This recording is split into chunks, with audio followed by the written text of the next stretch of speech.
You're listening to the Ottawa Real Estate Podcast, brought to you by Referral Mortgages and Blue Panda Realty, with your hosts, Paul Stevenson, David Warren, and Greg Campbell. Let's see what's going on in the world of real estate in our nation's capital. Yeah. That's right. Back. That's Welcome right. back. Welcome back, everyone. Welcome back. It's the Ottawa Real Estate Podcast. As always, we're here for you. Talk about real estate, mortgages, whatever else we're going to talk about. It's a duo today. We're doing a duo. My name is Paul Stevenson. I'm one of the owners of Referral Mortgages, and Greg Campbell is with me. He is a partner and an agent at Blue Panda Realty. And I'll give a quick shout out to our sponsor, North Brew Coffee. If you hit to northbrew.ca, can't talk. If you head to northbrew.ca and promo code podcast, you'll get 20% off your coffee order. This is actually my first coffee of the day. It's 11 a.m. So there you go. Oh, that's late. Speak. No, that's it. How was the week, Greg? How was the weekend? Week was good. There's a lot going on for me. I got a couple of deals in progress right now. I have those new listings I was talking about last week. I got more coming out this week. So in terms of my business, it's been great. Overall the market's moving. This weekend is great. We're at the cottage. I'm at the cottage, as you can see. I'm here for till Friday. But everything's all right. How about yourself, Paul? How was your week in business? Week in business was good.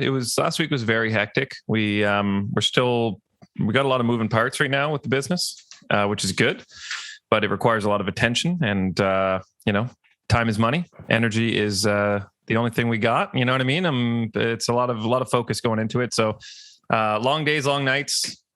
Trying to sleep is trying to fit everything into one day. It's challenging. Had a great weekend though. We kind of checked out. My son was in a local hockey tournament here, which was always fun. That's cool. They won, which is also even more fun. For the people that don't agree that there should be winners and losers, to you, I say, join a tournament, see how it feels to win. And I remember growing up, played a lot of sports growing up, and just the camaraderie, the teammate, there's everything that goes along with playing sports. Organized sports is, I think it teaches you a lot of life lessons, and teaches you a little bit about yourself at the same time. For sure.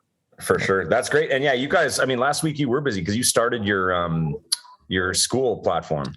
Yeah. The Ontario Mortgage Academy. It went very well. The academy. It was a sold out class. We got week 2. Obviously this week, it's a 4-week course. So basically an hour and a half a week, we're training new or newer agents on how to run a successful mortgage business. So last week we were really focusing on everything to know kind of in your first 6 months, like what fees to expect, what brokerages offer, how to get your feet wet, just basically tip of the iceberg. And then this week we're getting a bit more into the weeds. So yeah, great response. It seemed that everyone who was in attendance, got a lot out of it. It was very engaged. Excuse me. People were very engaged. So it's it's obviously easier to do a course like that when people are asking questions and have a kind of a vested interest in the material. So that was, we had a great time. It's a lot of fun. I'm definitely love the educational side of it. As a kid, I either wanted to be a teacher or a policeman, which I know we've talked about. And I feel like both of those are, ways to teach, ways to help. So I do enjoy that aspect of it, sharing our knowledge. And we've been in the business now, almost 10 years. And prior to that, had a lot of business experience as well. So it's fun. I like, it's just kind of our way to give back, I guess, to the industry. And as a whole, I think I might have mentioned that's cool. Before, but the better agents are informed, the better, better advice they're giving their clients, better files that are going into banks. Everyone kind of wins from that sort of sharing of information. So yeah, week 2 coming up Wednesday. And if anyone that's a very good. Sorry, I was just going to say, if anyone is listening who is a newer agent or is registered for the course, check it out. Just go to OntarioMortgageAcademy.com and has a list of all the different kind of course criteria and so on. And there's still a few seats left for the November course. Yeah, and that's on your point of knowledge. knowledge being a very powerful thing, and teaching and learning. We try to do our best on our show here. I think we do a pretty good job. It's obviously our opinion. And I loved in the comments last week, I responded to a bunch of questions, but the whole thing of bias, just saying that, that the marketplace episode was very biased. And then, saying that, I guess if you're in the industry, like, are we biased too? Like, defending certain things, I guess. And it was interesting though, because when I was reading the comments, I was basically saying that I agree with what everyone is saying to an extent, right? And there was a few things that maybe at the end of last week's episode, just talking about it, I probably overlooked a few things in the way that I was saying it, because with the lack of information of how the situations were in that episode, my explanation of the way that I saw certain things, I definitely left out quite a bit of information. And I, after listening back, I was like, oh yeah, I could have said this. I could have said this. I could have said this. So there's just a couple things I want to touch on that episode. Again, speaking of, the 5% commission rate that, they called all these other agents. And everyone said, no, it's 5%. One agent said, I don't reduce my commission. And how I was kind of saying, for me personally, if anyone calls me and just asks about the commission, I don't really talk about it until proper conversation is had. Right. So I also think to myself, did all of the agents that they call actually say that? Or did they just leave out the ones that didn't say that? I mean, these shows are built to create conversations. And I think with having agents on that maybe didn't say that, it wouldn't be as much of a story. Mm-hmm. So anyways, I challenge CBC Marketplace to try to make those calls again, because I can't believe that every single agent they called in every single province said that it's a 5% commission rate and take it or leave it. Like, I find that totally outlandish. Something tells me they might have their basket. There might have been some cherry picking there. They might have been picking cherries. That's kind of what I said to Dave too. When Dave was talking about it, I said, when he was talking about the governing bodies, the CREA and so on, I said, we got to take it as a grain of salt, because, if they're trying to push a narrative that they're unresponsive, one voicemail, well, we didn't hear back for 2 days. Well, they never got back to us. It's like, well, did they not get back to you? Or did you follow the proper channels? Did you actually do, again, like, this guy isn't a real estate agent. Like, do they even have to respond to him? There might be a different channel that they have to go through to form a complaint. Like, I don't know, so I can't comment, but it's easy to shape a conversation to fit a specific narrative that you're trying to push. The episode was specifically about this story. So they're not going to purposely put something in that goes against the whole point of the episode. You know what I mean?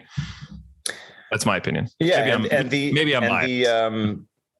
Yeah, maybe you're biased. And the other thing that people need to understand too, that they didn't get into in that episode, is that when you are working with a buyer, there's 2 documents that you can have signed, or you can have none signed, just depends on how you do business. But, if you have a buyer representation agreement signed, then by law, through that agreement, like, you have a duty to that person to represent them to the fairest, like, fairly, and, be true to them. If you have a customer service agreement, all you do is guide them through the process and basically do whatever they tell you to do. If you have nothing signed, then there's nothing from stopping you from steering, like they said in the episode, right? Now, me as a person, ethically, I wouldn't, whether I have anything signed, I wouldn't steer anyone away from anyone, because going into the situation, I would, be treating that person fairly. And if it was my listing, I would probably pass them off to another agent, because I don't believe in working both sides, which I know a lot of agents still do. So you really got to think about it. Like, do I think what those agents were doing in the episode was right?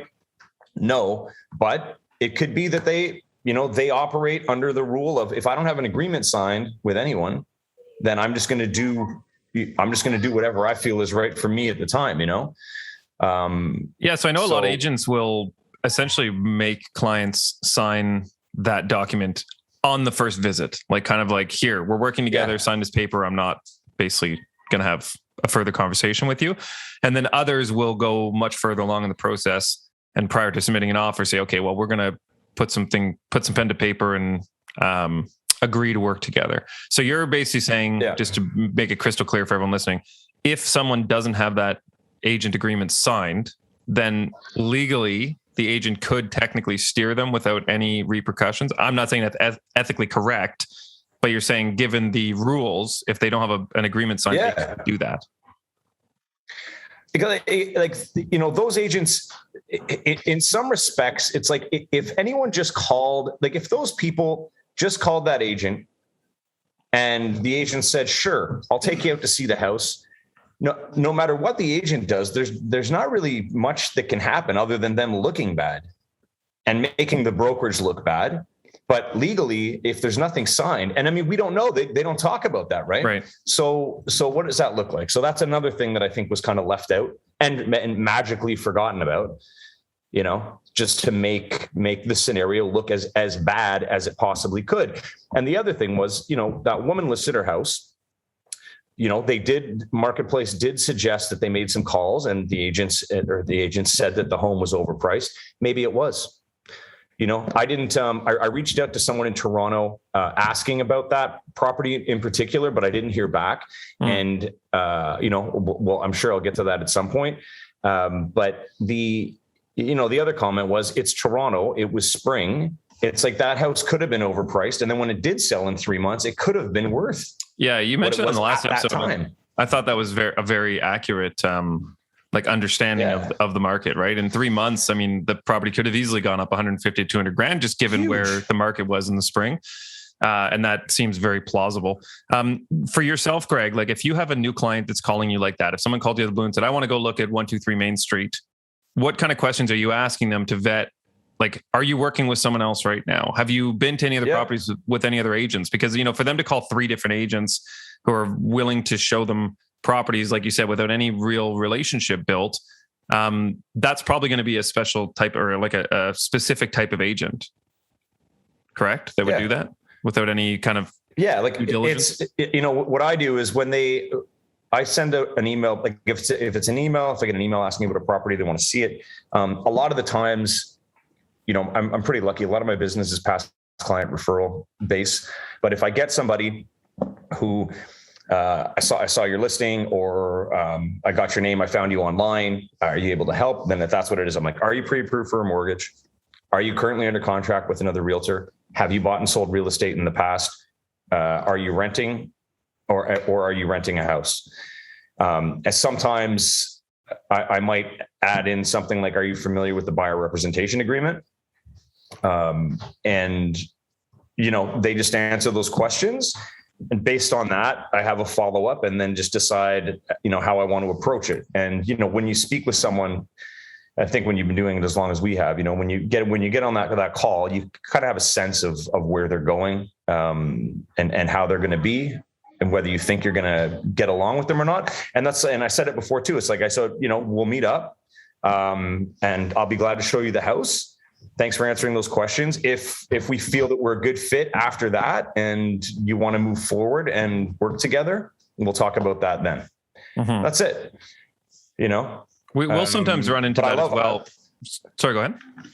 No, go ahead. I think our sound's second off, so we're a bit laggy. I was going to say that we oftentimes, I shouldn't say oftentimes, but we do run into that time to time in our industry as well, where, you know, someone may have talked to another broker or the bank or whoever. So, you know, we've kind of gotten into the habit, and we tell our agents as well to always ask, you know, where are you at in the process? Like, are you working with someone? Have you spoken to your bank? Have you been pre-approved previously? Because it helps you understand where their head is at and what their expectations are from the get-go. And oftentimes people will say, no, I haven't worked with anyone else. And then we'll do a credit check and see that they got a credit pull from, you know, ABC brokerage a month ago. And then I can go back and say, hey, Greg, you know, I know you mentioned that you hadn't spoken to anyone, but we do see that there was a credit check about a month ago. Just wanted to see where things stand with that relationship. And they'd be like, oh no, you know, that was just a one-off. We talked to someone or whatever. But, you know, it's important to understand where people are at in the process and who they have already spoken to, so that you can, as a realtor or as a mortgage broker, properly advise them on, next steps, and even some of the risks that are involved in that. Like for us as a broker, if someone's working with 2 or 3 other brokers and we're all working, we all work with pretty much the same banks, right? Some of us have different relationships with those lenders depending on the size of your brokerage, how much volume you're doing, et cetera. So oftentimes, we might have, I'm just using any example, I'll use TD as an example. We might have a relationship with TD where we get, a rate that's 0.05 lower than, say, another brokerage. So if someone is dealing with me and another broker and they find a property that they like, and we both decide, you know what, and I don't know this person's working with another broker. Let's just say they're doing this behind my back for whatever reason. I mean, there's no advantage to do that, but let's just say they are. If we both try to submit the file to TD, one of us is going to get blocked because banks will only accept an application from one, like they'll only accept one application per client. You can't have, 3 different brokers submitting to the same bank. So what has happened in the past is that someone will be working with a broker previously, that person submitted somewhere, and then they come to us. And they say, I no longer want to work with this broker. And that might be the best lender. So when we try to submit there now, we can't because the other broker has already submitted there. And hypothetically speaking, if that broker doesn't have as strong of a relationship, well, now they're getting a higher rate and maybe a lesser product because they're dealing with that broker instead of us. So it's really important to understand, like, who are you working with? And do we have like a mutually exclusive relationship? Because I can only best advise you if we're working one-on-one. Like if you're working with 5 other people, it just makes everyone's job harder. You have to provide 5 times the paperwork, 5 times the discussions. Like it doesn't benefit anyone in the process. So I have to imagine that's the same on your side. Yeah. And, I find people are pretty straight up. If they have been working with someone, they'll say like they'll tell me, yeah, we have been, but that relationship isn't going anywhere. And no, we didn't sign anything. And it's like, okay. And sometimes if there has been times where I felt kind of uneasy about certain things, and I'll actually call that agent if they do mention that they were working with someone, and I'll say, look, I've been talking to these people. They mentioned your name. I just want to know where you guys sit. Do you want to follow up with them? I'll never just take somebody when they actually tell me that they've been previously working with somebody, because I want to know the whole story. I don't want to become that other agent where now they're calling somebody else again. Right. Yes. I actually had an instance recently where someone had met me through a first-time homebuyer webinar that I had done. And when I ended up having a conversation with them, they told me that they had been pre-approved with another broker and this and that. And I asked who the broker was, and I actually knew the person personally. And so I told the client, I said, listen, I said, they're an excellent advisor. I said, I would strongly recommend you, double back with them and ask them these questions because, they'll know the answer and they'll be able to properly advise you. And then I messaged the agent as well and just said, hey, I was speaking with Greg Campbell today. They mentioned they had been already working with you. I basically redirected them to you. And I think like for our industry, it's really important to respect other people's advice as well and not step on toes. The big difference in our industry is that we don't have that same agent agreement, right? So really clients, as much as I hate to say this, like they don't really have any, at least like legal responsibility to work with us. We could advise them all the way. And this happens. I mean, it's a couple of times I've advised clients for 1.5 years on new builds and construction, so on. And last minute, they end up going to the bank 2 weeks before closing. And that's the sort of stuff that does happen. But ideally, you don't want to be the person that is, stealing a client or talking bad about another agent behind their back. It just doesn't benefit anyone. It doesn't benefit the industry. But one thing we do see in our side of things, I think there's been a few agents that have maybe been burned one too many times in that fashion. And they will actually have clients sign an agreement saying, if you do not work with me to fruition or till funding, you basically owe me $1,000 or $500, almost like a commitment fee. So that does happen. I'm not saying I necessarily am for it or against it. I don't do it. But everyone's got to make a living. So I guess it's your own experience, right? Of course. And I mean, over here in Ontario, they've been trying to do this, I guess, for a while. They've been working on it. Apparently things take forever, but having the separate buyer broker and then the selling brokerage. And when you join a brokerage, you either become one or either agent. So can I ask you a question, Greg? I know we talked about this probably about 1 year ago, but I think since we're on the topic, it's definitely worth mentioning. When it comes to agreements, can you explain if you are selling a home for a client and someone comes in and says, "Hey, Greg, I don't have a realtor. I'm considering buying this home." Explain how you, as a realtor, now I know you don't do this, but if a realtor were to take on both people, explain the difference between the duty they have to the seller and the duty they have to the buyer, because they are quite different. Yeah, well, it depends, because if you have a representation agreement with the seller and a representation agreement with the buyer, then you can't do anything.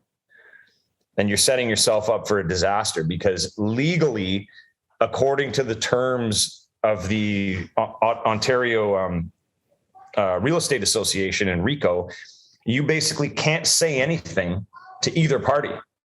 Right. So they can just tell you they can just tell you what they want to do, what they agree to, but you can't, imagine being in a situation where you're trying to, you're supposed to be advising, and then you're on both sides and you have to just sit there and be like, well, this is what they're offering. What would you like to do? Okay. What do you think? Sorry. Can't help you there. So in most circumstances, if you have a listing and someone comes in as a buyer, what you'll do is you'll sign the customer service agreement with the buyer, which means that you're going to do your best to help them, to help the process, but you can't give them any advice at all. So they just kind of say, and then now, of course, if that actually happens, you know what I mean? People nudge, wink, wink kind of stuff. And it happens. And I mean, and I've done it before. I don't do it anymore, but I've done it in the past. And in the situations that I did do it in, I just knew at the time, because of the circumstances, that if I didn't do it, this wasn't going to get done. So I took it upon myself. But now, and I know I've said this before too, if anyone comes on, I just pass them off to someone else to represent them on the purchase. Which I think is fair, because then your seller understands that you're totally working for them, and you're not looking just to get it done and get more commission.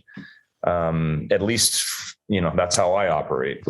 Yeah. And I know I said this last time we discussed this, which again was a while ago. So apologies to anyone who is, an avid listener and has heard this conversation before, but that is the issue, is that if you have a buyer and a seller, typically, they say a good negotiation is when both people leave unsatisfied, right? It's kind of like, damn it, we probably could have got a bit more. Yeah. And the buyer's like, damn it, I could have paid a bit less.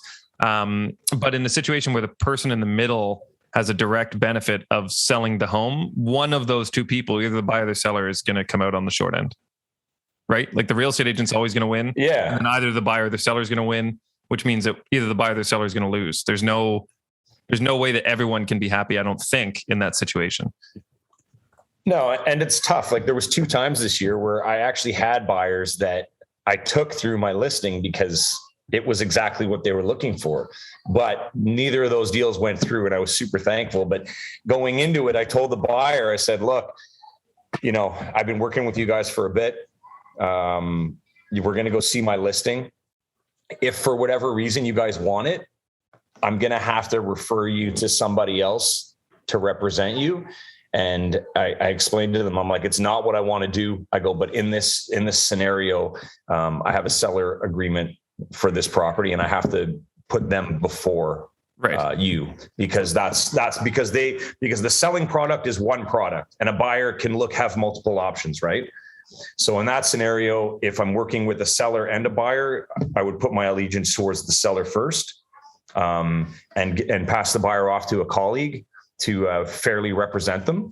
And, if they got it, great. And they agreed. They're like, absolutely, we understand, we trust you. And then if they got the house, great. And if not, then I'd go back out and look with them again. But again, it's conversation. And the other thing that I should mention, and we've discussed this before as well, is that anytime there is a buy and sell where the same agent is representing both sides, and or both agents work in the same office, that automatically triggers an appraisal. So there's no way around that. Right. So if you are selling the property and this buying agent is also from Blue Panda, then it 100% will require an appraisal. You had a couple other things you wanted to touch on, Greg, before we get into the everyone's favorite segment. Yeah, just quickly. I mean, I was reading this article from it was in the Citizen. They're just talking about Zoocasa. Zoocasa is owned by Rogers, right? And they did a big calculation of the average price in September involving all types of properties. And, the headline here is homes sold over asking. Ottawa's gap is the highest in Ontario. Now, that's for September. And that was also when the market slowed down the most. So I don't know how that number came about. And I honestly can't believe that Ottawa has the biggest gap in Ontario when there was an article that came out last week. I can't remember where it was from, but said that Ottawa is not even on the radar for overinflated market in the world. It's not even anywhere near it. But from this article, international study, Toronto and Vancouver were there. Right. Anyways, I find this, I don't know, like I didn't collect the data, obviously, so I'm not sure. But when I'm looking now at the stats for the last month in Ottawa, homes are selling anywhere from 90% of listing price to 120% of listing price. So to me, that pretty much balances out just, 105-ish. So, I think we're coming down. And I think there might've been a few anomalies in there that created that number because they're doing it strictly by data and not neighborhood, not the specific type of property. It's completely vague, right? So I think there's a few giant sales that are skewing that big time. I would have to assume that also the unreserved sales are factoring into that, right? Because they're being listed substantially lower than what they're selling for, which would impact those numbers, right? Exactly. They would be included in that? Exactly. Yeah. So there you go. Because unreserved is currently only in Ottawa, right? Unreserved is currently only in Ottawa, and they are the ones that are driving those price gaps. So anyone who reads that, again, I find these articles are just, they're not giving you all the information and they're not looking for all the information. They're just taking the headline and trying to scare people. Podcast where it's at, right? Independent news. Independent news. Independent news, the truth, the toe rep. But yeah, anyway, so I just wanted to talk about that because this article just came out today, like 2 hours ago. And I think it's crazy. Doom and gloom again. Like people just, it's like we always say, you want to buy, you don't, you want to rent, whatever. Just talk to an expert. Don't read into the headlines. If you read the headlines and you're concerned, call your professional or send us a message here and we'll explain it better to you. And then the other thing quickly here is the Scotiabank sees 8 Bank of Canada interest rates by the end of 2023. I know, Paul, you can talk about that more, but like you said to me earlier, it's the same kind of stuff that they've been talking about forever. Yeah, so what do you think? End of 2022, and then I know I alluded to this a couple of weeks ago, or whenever it was, last week or the week before, that Benjamin Toll says that he thinks they should be raising it sooner than later, and he's advising them that 2023 would be too late. And it's honestly for us on our side, we hear this back and forth all the time. It only makes headlines when it's I guess at the breaking point. But I think sometime in 2022 we'll probably see a rate hike. That's my personal opinion. I would say probably sometime mid-year to third quarter, somewhere in there, we'll probably see a 0.25% increase. That's, again, this is my own personal opinion. Don't take that to the bank. But I think I wanted to just go back quickly to your article about the home prices and the spread. The thing that bothers me, and when you look at that article, like the headline is very attention grabbing, and then you click on the article and it's maybe 500 words. Like it's a very, very short article. Yeah. And it makes you realize that like all of these things are just to get that click, it's just to get people to click on it, get your ad revenue, have them share it on social media, start a conversation on their own. Like none of this stuff is actually trying to genuinely inform you as to what is happening. There's no education piece to it. It's just, here's some stats, share it with your friends. Here's a really catchy headline, So it does bother me a little bit, to be honest. I wish we could just get like a true, like transparent view of, let's get some like economists in there. Let's get some actual people that understand the industry and not just, like you said, like there's so many factors that go into those numbers. Like unreserved isn't mentioned. Obviously that's a massive factor. They've had probably 30 to 40 sales now in the last 3-4 months, I would imagine. Yeah. And all 150 to 200,000 over list price generally. Yeah. So there you go. Man. That's that instantly changes the whole dynamic of those numbers. I'd highlighted a line of text in there in that article that tells you everything you need to know about it. And the line is Zoocasa said that the next largest spread between that. So their information is coming from Zoocasa. So you can almost guarantee that that's who paid for this article. That's who paid for, it's the same thing with the marketplace and all of that, right? It's there's an agenda here with someone in someone's pocket. Mm-hmm. And it's pretty easy to see that when you actually read the thing. Oh, there's so much of that in the world, eh? Somebody in someone's pocket. I love it. Thanks, Stephen. We all live in pockets. I live in your pocket. You guys live in someone's pocket. That's what it is. Pocket world. The pocket world. Polly pockets. Oh man. Polly pockets, bro. What else is going on, Greg, on your side? Should we hop into the listings? A minute to list it? Yeah, let's get into the listing. I got a couple listings. One we ran last week. I got a new one. I got two other ones coming up this week. Pretty nice. I think I'm going to have a nice end of the year. And the market's just moving along. It's trucking. We're trucking. Let's do it. Stephen, where are we at? Let's go.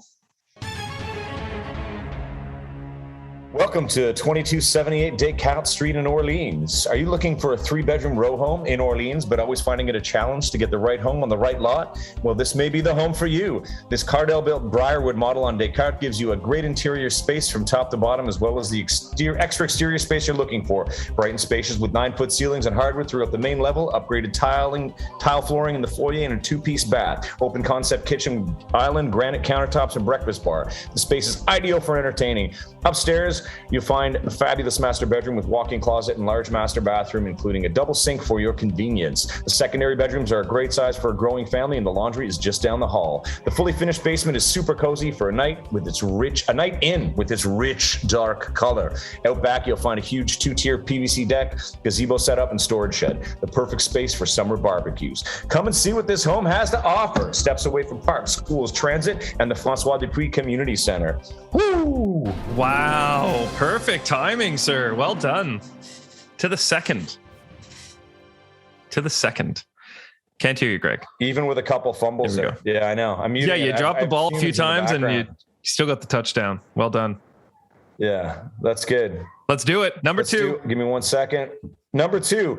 This is 47B Ontario Street, listed at 537.5. This extraordinarily unique and charming 4-story row home will bring you closer to nature in the middle of the city. Located in Overbrook near transit, shopping, and other amenities while being only steps to the Rideau River, this home has much to offer. A Euro-style kitchen overlooking an open concept living room and dining room with hardwood floors. A vaulted 30-foot ceiling in the dining area with a glistening chandelier and newly painted neutral walls. The main living area feels both spacious and warm. On the 3rd level, you will find a large main bedroom, a 4-piece bath, laundry, and a large walk-in closet. Onto the 4th, the 2nd level living room has a library opening onto a sizable private balcony. Showstopper. This unit is functionally wonderful, updated electrical, pot lights, and plenty of storage included with the single garage.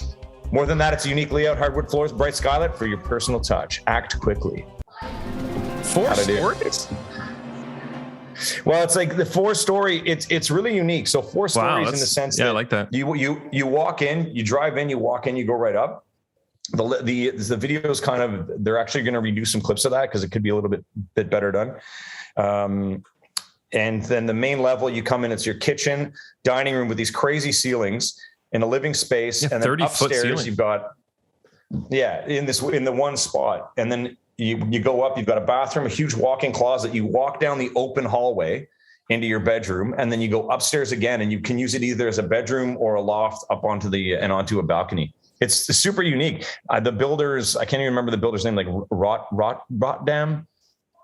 Anyways, I've never heard of the builder before. They were built in 1993. I've never seen them anything like it in the city. It's like a little secret spot, and it's right by North River Road at the river. Yeah. It's a nice one. Can't go wrong with the library. No, it's cool, man. Like the loft, he's got shelves all the way up to the top, and it's got one of those ladders that you just click on and you move it around like this. So you climb the ladder to get to your I saw that. It's like a bit of Beauty and the Beast. Everybody wants one of those. Yeah. I actually, I started reading a new book recently called The Four Agreements.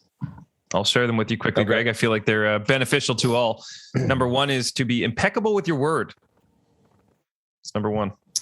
Number two, there's subsections, but I'll just keep it at a high level. Number two, don't take anything personally. Number three, don't make assumptions. Mm-hmm. Number four, always do your best. Always do your best. That's great. Should we get into the mood boost? Yeah, we should do it. Mood boosts. Let's do it. Let's go. I got 4 today. Number one.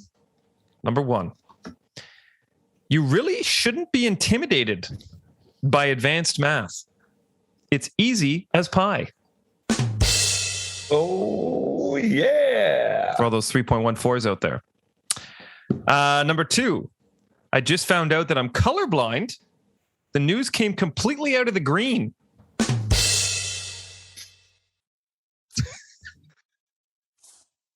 Like it. Number 3. Why didn't the cat go to the vet? He was feline fine. Oh, he was feline fine. And last but not least, number 4. What is the quickest way to make antifreeze? Just steal her blanket.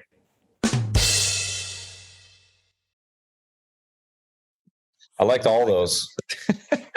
I liked all those jokes. Yeah, and especially the way that your little punchline after the punchline of the first one for all those 3.14s out there. Loved my awesome. Pies, you know. I remember, I think it was what grade would that have been? Probably grade 8 math, maybe grade 7 math. They had the pie number all the way around the classroom. I think it was like 100. We had about 100 numbers deep. I remember and kids like the top, like right by the ceiling. Mm-hmm. I remember kids with pi being like, I memorized 64 digits of pi. Ha ha ha ha. And now we're at a point with technology where it's like we've sequenced pi to I think like the 53 billionth digit or something ridiculous like that. It's like, remember when you knew 64 though? Yeah. Yeah. I don't know what the equation is to get to pi, but yeah, my son's doing calculus. No pie He's doing calculus right now, and it's quite hilarious to look back and realize I remember nothing. It's like, well, I know I've seen that before, but don't ask me to describe it. And then you're never going to be walking around with a calculator. You never used it. Yeah, right. It'll be in your brain instead. Yeah. Well, Greg, I don't have much left to say this week. That was good. I think. Yeah, I enjoyed that. I enjoyed our conversation today, Paul. It was great. Likewise, like throwback to the Growcast days. Except we don't have a guest, so I guess it's a little different. But so for anyone who's tuning in, we do record in advance. We release these on Tuesday mornings at 11 a.m. Sorry, 10 a.m. Wow. See, I'm thrown off now with their recording. 10 a.m. Tuesdays, new episodes on YouTube, Spotify, Apple, you name it, it's there. Quick shout out again to North Brew, northbrew.ca. Said it right this time. If you use the promo code podcast, you can get 20% off all of your coffee orders. And lastly, shout out to Blue Panda and all our agents over at Referral Mortgages. We appreciate all of you. Very grateful. And Stephen Hopkins, I like when you tune in. I like when you jump in on the conversation. I was worried to do it last week because of the new place, but now my element is more or less here now, so I'm a lot more confident. Cool. Confidence is important. Right on.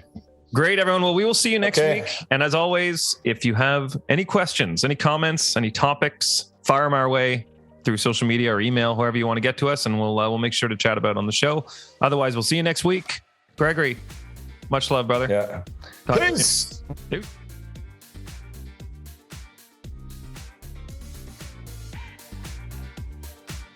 The Ottawa Real Estate Podcast is brought to you by Referral Mortgages, Blue Panda Realty, and Stephen Hopkins Video. Thanks for tuning in, and please remember to like, comment, share, and most importantly, subscribe. We'd love to hear from you.